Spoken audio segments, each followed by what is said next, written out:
Laid back and kicking it, let's head back to the studio. Here's Rob. Welcome back to the show, everybody. Just distributing to the fellas some gift certificates to Ballers Rec Room for their appearances today. Spend it all in one place, I'm telling you. Sports update. NFL players are publicly pleading with the league to address several health and safety concerns on the eve of training camp. The league informed teams on Saturday that training camps will open on time, even though discussions with the players' union regarding testing for the coronavirus and other health and safety protocols are ongoing. Rookies for Houston and Kansas City are set to report today. Rookies for other teams due tomorrow. Players for all teams are scheduled to report by July 28th. Many prominent players, including Drew Brees and Russell Wilson, expressed their thoughts in a social media blitz Sunday. Under the CBA, the NFL has the right to impose report dates, and teams can find players who don't report. And Kyle Busch won the NASCAR Truck Series race at Texas on Saturday night, getting the victory in his second race of the day after a post-race disqualification took away any apparent Xfinity Series win. It was a 1-2 finish for Busch's team, with the veteran finishing 0.77 seconds in front of 19-year-old rookie Christian Eckes, the driver of that number 18 Toyota that Busch owns. And Austin Dillon stayed in front after a restart with 2 laps to go and beat rookie teammate Tyler Reddick to the checkered flag at Texas, giving Richard Childress Racing its first 1-2 NASCAR Cup finish in 9 years. That came Sunday. It was Dillon's third career win, first since Daytona in 2018. This sports update is for Wendell Clark's Classic Bar and Grill, Corner Vital Wild, and Circle Drive in Saskatoon. See you at Wendell's. And for Ben Cahoon's G2G protein bars, I lost my sheet here, but for the month of July, get the 7-bar variety pack, all 7 flavors for just $20. Order at g2gbars.ca. Don't say .com. Then you got to pay American funds. g2gbars.ca, and they'll ship it to you. That's under $3 a bar. All right, Wes Cates and Mike Abomeshwick in studio with us. And regarding the NFL thing and guys catching coronavirus and coming back and playing, Don Cherubin's watching. He says, sorry, Wes, but catching COVID and just getting past it unscathed is likely not possible. Long-term damage to lungs, blood, clots, and other organs. Yeah, the extent of that hasn't really been proven yet, but I think that that's the risk you take. If you're young and healthy, you'll have minimal damage, but he is right based off of what we've heard from some of the top doctors like Fauci that, yeah, there is some prolonged damage possibly for some people who get it but recover. So, I mean, that's up to you. You still got to make the choice. I mean, the way the U.S. is rolling right now is more like herd immunity than anything else. So I think a lot of people gotta take that into consideration. And that's why players, I don't think, are going to get mad if guys sit out. Like you mentioned, like crossing a picket line. I don't think it's going to be anything like that. No. If you want to sit out, you know, if you're worried about your kids or your parents or whatever, or yourself, or you have asthma, or sit out. Yeah, no one's going to have a problem with that. They'll respect there. And that the whole getting fined, no, that won't fly. Maybe they'll be able to not pay them their salary or withhold like contract bonuses till they come back, but all that fining, no, it's not going to happen. Because even if it's not health related, if it's I have another job and you know I'm 32 years old and it's time that I move on. I don't think you can punish guys for that. Well, the thing in the Big Four, NFL, NBA, Major League Baseball, NHL, they've all got so much money in the bank. That's a fact. We're friends with a lot of them that they don't necessarily need to play. I want to finish this out in the time I have left with you guys with the CFL. They don't have the money in the bank. The owners or the players. Right. Like, and no, I'm right. But here's what people don't understand. Great. You're the money guy, so you can either back me up or trounce on me. And I know you'll do either or. But people are saying to me, the community-owned teams are the ones that I don't have to worry about. It's the corporations and the privately owned teams that I'm worried about in the CFL. I'm like, what are you talking about? Do you think the Riders would say they were going to be out of money by the end of September if it wasn't true? The community-owned teams are the ones that I'm worried about, to be honest with you.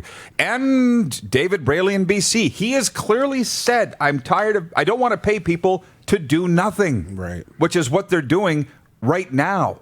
That's private and community-owned teams that I'm worried for both of them. And that's if they don't play. We don't know if they're not going to play. As we sit here today, I don't recall if I got an answer from you guys. Do you think they're going to play or not? I think they will. I mean, Really, I think they should. I think Canada's done a great job of handling the situation. If they do everything they're supposed to do, take all the precautions, there shouldn't be any crazy flare-ups or anything like that. I think it'll go by and people will try to salvage what they can. It'll make people happy. It'll give people something to do. It'll help us look forward to the times after COVID.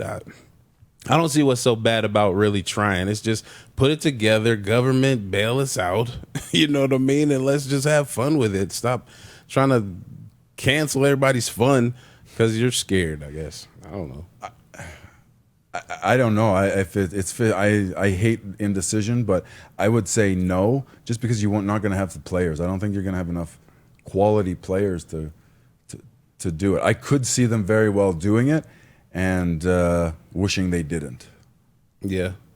That's true. I mean, I think that, like, people don't have options, man. The jobs are going away, like, literally as we speak. So, like, if people can make some good money, I think they're going to do that to try to make sure they can have some financial security for themselves and their family. So, I don't know. It's tough. I mean, I know everybody wants to do the right thing, air quotes, and just lock down for forever. But, you know, politicians and people with the dough tell us that can't happen for too long, or else we're going to go into some sort of abyss of nothingness, I guess. You know what I mean? So what are we going to do? I think they're going to play. They're going to play because what else are you going to do? Yeah. There aren't all these jobs kicking around. What else are you going to do? You're going to go landscaping. You're going to go drive a cab. You're going to do skip the dishes, People which I know some yeah, players Uber. are doing. That's a fact. Yeah, Uber, delivery. whatever. But you're putting yourself in even more risk then because you're touching a bunch of packages and doorknobs.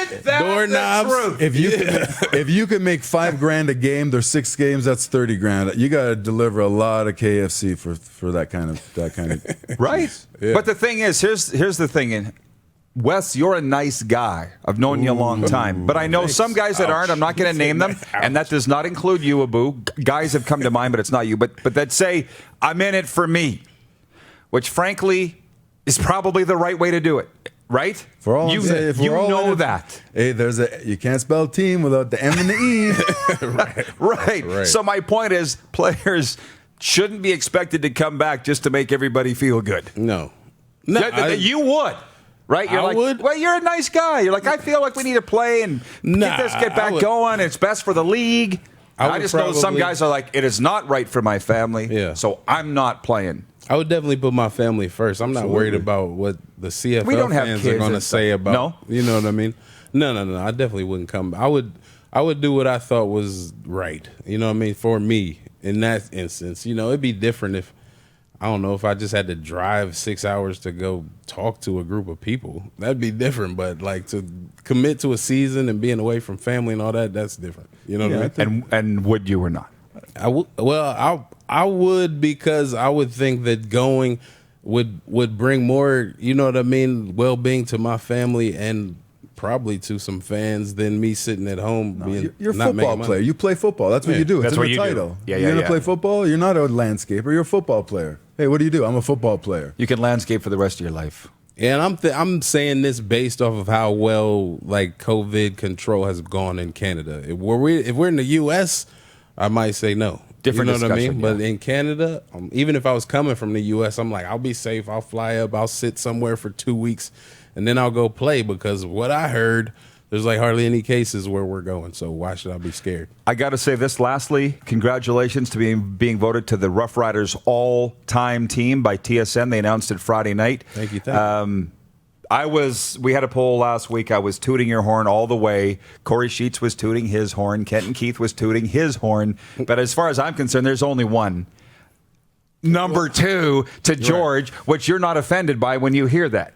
Oh, no, not at all. I mean, George Reed should be the best back in CFL history, period. You know what I mean? Based on the numbers. And I think if you look at the numbers, my individual numbers and definitely my team's success, then those other two really can't say much. I mean, Sheets he won a Grey Cup, but everybody knows he couldn't do much but run the ball. So that kind of gets him out of there. And KK left too soon. If he'd have stayed up here, he probably would be number 2.